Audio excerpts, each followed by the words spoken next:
So the AC quit working in your house. Let's fix it.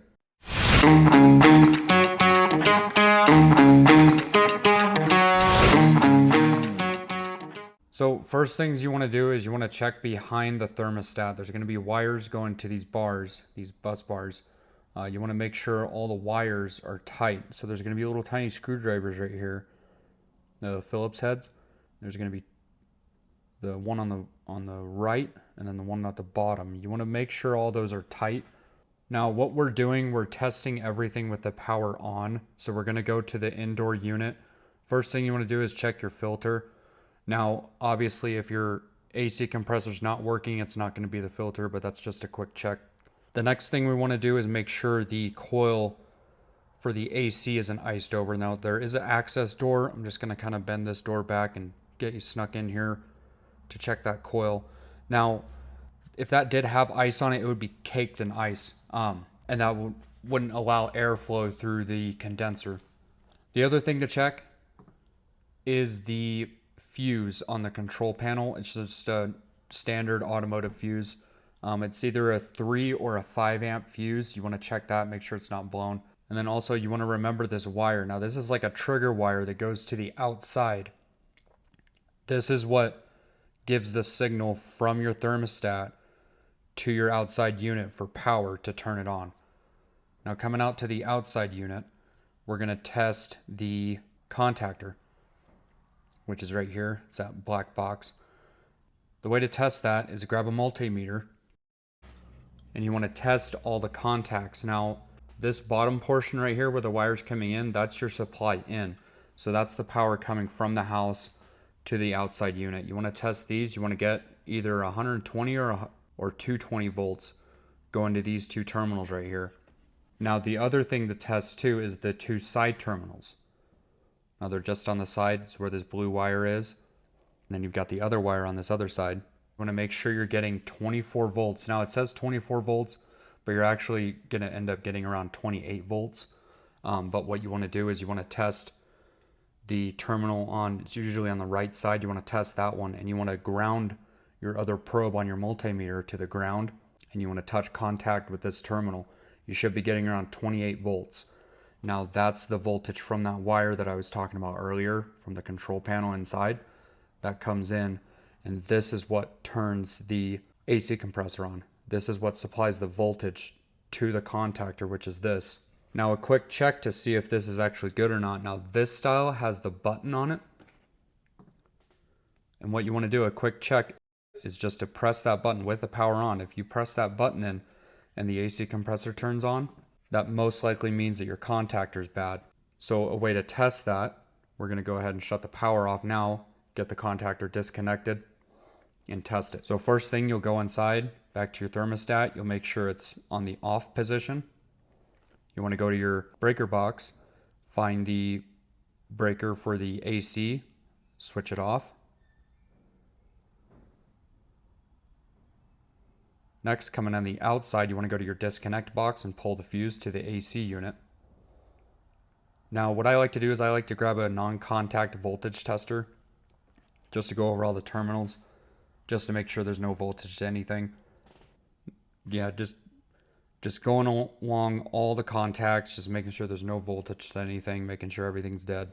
The next thing to do is grabbing a screwdriver and we're going to discharge the capacitor. Now this can hold a lethal amount of voltage inside of it, so we're going to go ahead and discharge it just to be extra safe.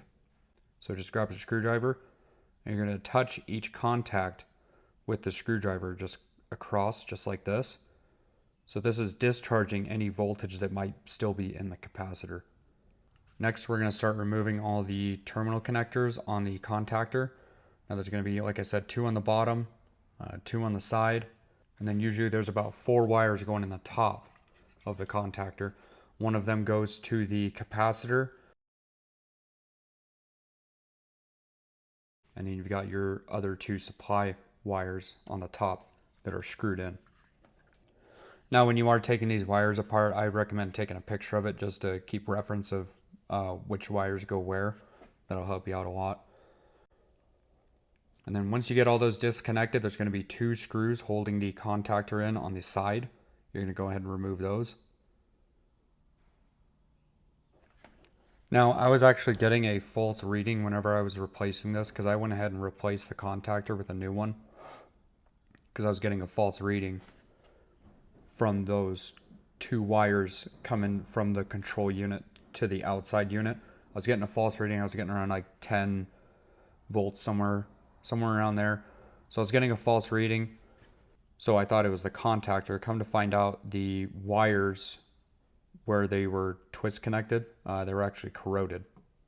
Now, if you are replacing the contactor and you're going from a style like this one that has the screw terminals to one that's like this, where you actually have to cut the wire and then feed it through this terminal. Trick I learned that you can actually just pinch the connectors off the wires. So you can just pinch those together and then feed them through. So just like that. And then you can put them inside the connector and screw them in. So now we're just putting all the wires back where they came from on the contactor, getting everything hooked back up.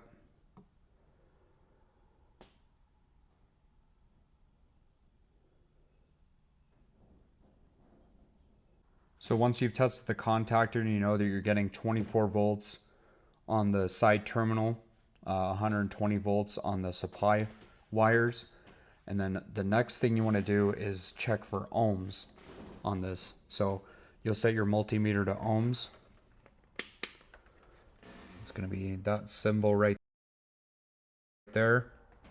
Now, when you're testing this, if you get this symbol, OL, that means it's open loop. That means it's bad. But the thing to do is you want to get one terminal of the multimeter on this side and then the other on this side. You should be getting around 10 to 15 ohms on your multimeter. But now we're going to test the capacitor.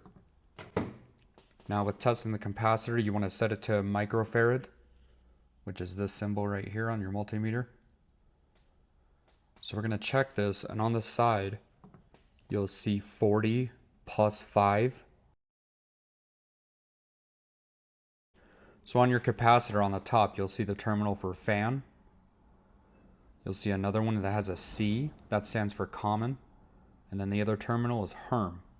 So what we're going to do is we're going to set our multimeter to the microfarads, and we're going to test from common to Herm and then common to fan.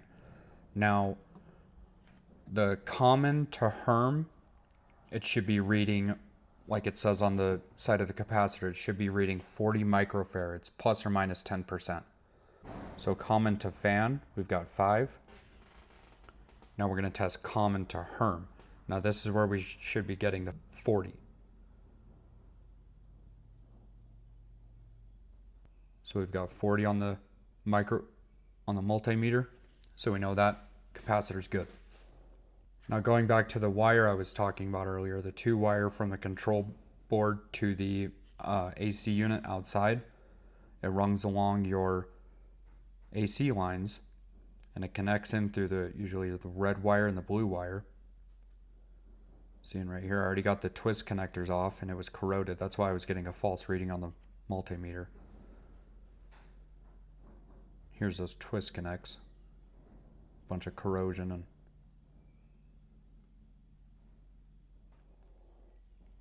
so in an instant like this, if this does happen to you, you just want to cut those wires back till it's clean copper, strip them, get some new twist connects, get those wires twisted back together, and then once you're done with that, then you want to take your multimeter and you want to ground it, the ground cable, and then you want to test the red wire or the power wire and make sure you're getting around 28 volts. Once you're done with that, you'll put the access panel back on, put the disconnect fuse back in, go inside, flip the breaker back to on, turn the thermostat to cool. Should be good to go. Hopefully this video helped you guys out. If it did, leave a like, and I hope you consider subscribing. Till then, see you on the next one.